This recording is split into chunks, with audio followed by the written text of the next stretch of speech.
La fin des quotas laitiers, pour les agriculteurs, c'est la possibilité de produire plus de lait ou pas.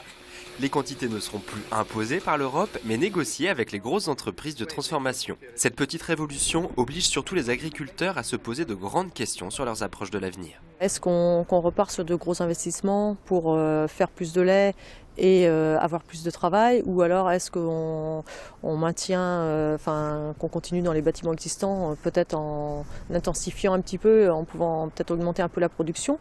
Donc tout ça, c'est une réflexion à avoir, quoi. On nous rassure un peu en nous disant qu'il y a du débouché, notamment pour l'exportation, ce qui maintiendrait les prix. Et oui, la Chine, par exemple, a triplé ces dernières années ses importations de lait français.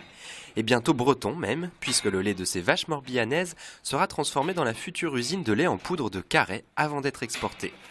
Alors, comment nos petites exploitations, comparées à leurs homologues irlandaises ou néerlandaises, vont répondre à cette demande croissante? On a en 10 ans augmenté de 30% le volume par exploitation, c'est-à-dire que souvent les bâtiments sont saturés aujourd'hui. Ça veut dire que dès lors qu'on veut développer son exploitation, soit qu'on s'associe avec un voisin pour développer, soit qu'on développe carrément, mais dans ces cas-là, il faut trouver un moyen d'effectuer ce travail ou en déléguant le travail, c'est-à-dire on fait effectuer les travaux des champs par entreprise ou par une CUMA, ou on embauche un salarié sur nos exploitations. Il y a plein de choix possibles, on ne veut pas aller donner un scénario.